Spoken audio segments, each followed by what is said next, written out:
আমার হাতে রয়েছে একটি শব্দ পরিমাপক যন্ত্র। রাজধানী শহরে নানাবিধ সমস্যার পাশাপাশি শব্দ দূষণ এখন অন্যতম আরেকটি সমস্যা। আমরা রয়েছে শাহবাগ এলাকায়, যেখানে শব্দ পরিমাপক যন্ত্রে শব্দের মাত্রা প্রায় 90-99 এর কাছাকাছি। একজন বিশেষজ্ঞ চিকিৎসক বলেন, একজন মানুষ সাধারণত 60 ডেসিবেল পর্যন্ত শব্দ গ্রহণ করতে পারেন, এর বাইরে গেলেই মানুষ হারান তার শ্রবণ ক্ষমতা। হর্ন বাজানো নিষেধ। এলিফ্যান্ট রোড হয়ে শাহবাগ যাওয়ার পূর্বেই রাস্তার ডিভাইডারে দেওয়া হয়েছে এই নোটিশ। কেননা শাহবাগ এলাকার দুই পাশে রয়েছে দুটি হাসপাতাল। অসুস্থ মানুষের অসুবিধার জন্য হলেও যেন হর্ন বাজানো থেকে বিরত থাকেন যানবাহন চালকরা। কিন্তু কেই বা শোনে কার কথা? শুধু এই এলাকাটি নয়, রাজধানীর কারওয়ান বাজার, বাংলা মোটর, সায়েন্স ল্যাব সহ বেশ কয়েকটি এলাকার চিত্র প্রায় একই রকম। হোক হাসপাতাল, শিক্ষা প্রতিষ্ঠান কিংবা ধর্মীয় উপাসনালয়ের পাশের রাস্তা, গাড়ির হর্নের বিকট শব্দ থেকে কোথাও রেহাই মেলে না। আর এভাবেই রাজধানীতে শব্দ দূষণ হয়ে উঠেছে অন্যতম প্রধান সমস্যা। এই শাহবাগে হচ্ছে সকল আপনার এই শব্দ দূষণের যে আকড়া বলা হয়, সেই আকড়া। কেন? এখানে বিভিন্ন গাড়ি তো আছেই, তাছাড়া এখানে বিভিন্ন আন্দোলন, প্রত্যেকটা দিন রাত পয়লি আন্দোলন, চিল্লা পাল্লা, মাইকের শব্দ, মানুষের চিল্লা পাল্লায় এই জায়গাটা একেবারে অনুপযোগী হয়ে গেছে। এখানে থাকার মতো এখানে কিছুক্ষণ কেউ দাঁড়িয়ে থাকতে পারবে না। বাইরে থেকে সাধারণত এরকম হাউকাউ শব্দ যদি শোনা যায় তাহলে তো মানে মেজাজ তো খিটখিট থাকবে, সবারই থাকে কম বেশি। এখনই যে পরিমাণে শব্দ শুনতাছি, মাথা ব্যথা শুরু হয়ে গেছে অলরেডি। প্রতিদিন তো অনেক বাজে অবস্থা হয়। বাসায় যাওয়ার পরে মনে হয় না অন্য কোনো কাজ কাম বা পড়তে টড়তে বসি, যে পরিমাণ অবস্থা খারাপ হয়ে যায় এই শব্দের কারণে। জাতীয় নাক কান গলা ইনস্টিটিউটের তথ্য বলছে, 2024 সালের জানুয়ারি মাসে কানের সমস্যার জন্য 714 জন রোগী সেবা গ্রহণ করেছেন। আর চলতি বছরের জানুয়ারি মাসে রোগীর সংখ্যা বেড়ে দাঁড়িয়েছে 814 জন।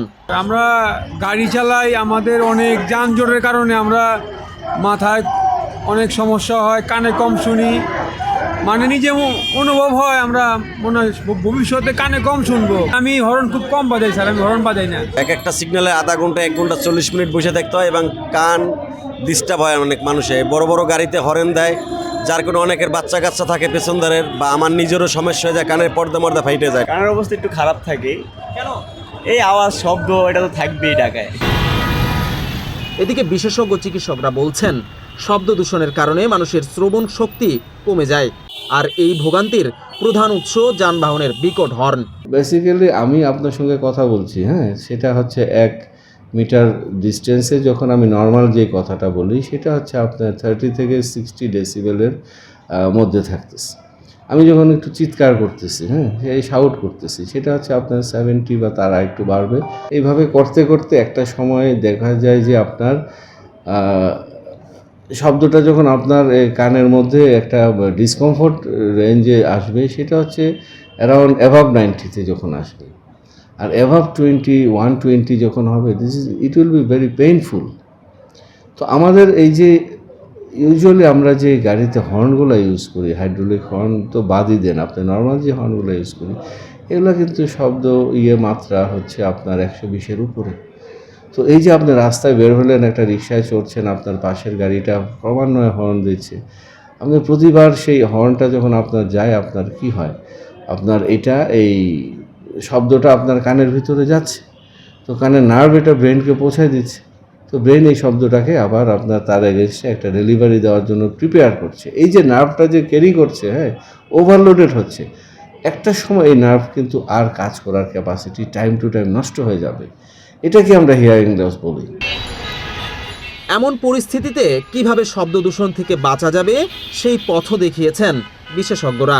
শব্দ দূষণের এই যে উৎসগুলো, এগুলো এই শহরকে, অর্থাৎ ঢাকা শহরকে যে শুধু দূষিত করছে তা না, বাংলাদেশের অন্যান্য শহরগুলো এবং উপশহরগুলো শব্দ দূষণ কবলিত বর্তমানে। শব্দ দূষণ নিয়ন্ত্রণ করার জন্য বাংলাদেশ সরকার বিভিন্ন সময় বিভিন্ন পদক্ষেপ নিয়েছে, যেমন গাড়ির হর্ন, বিশেষ করে হাইড্রোলিক হর্নের বিরুদ্ধে মোবাইল কোড পরিচালনা করে, যেখানে বাদ্যযন্ত্র বাজায় সেখানে পুলিশের এনফোর্সমেন্ট হয়, পরিবেশ অধিদপ্তরের শব্দ দূষণ নিয়ন্ত্রণে সমন্বিত অংশীদারিত্বমূলক একটি প্রকল্প ছিল, একটি প্রোগ্রাম ছিল, চলমান একটি প্রকল্প রয়েছে।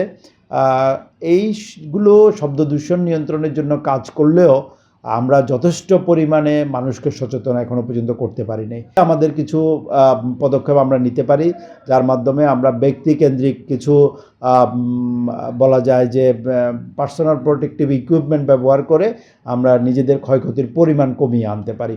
যেমন আমরা রাস্তায় যেখানে বেশি হর্ন রয়েছে ওই এলাকাগুলো প্রথমত যদি সম্ভব হয় অ্যাভয়েড করা, যদি একান্তই যেতে হয় তাহলে এয়ার মাফ ব্যবহার করা, অর্থাৎ কানের ভিতরে ফ্ল্যাগ আছে, এক ধরনের ফ্ল্যাগ যেটি আমাদের হেডফোনের যেই বটনটি আছে সেটির মতো।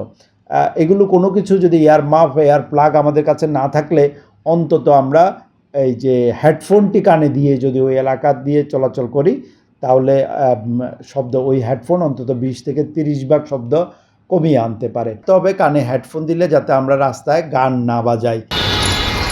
বিজন কুমার, বাংলাদেশ প্রতিদিন।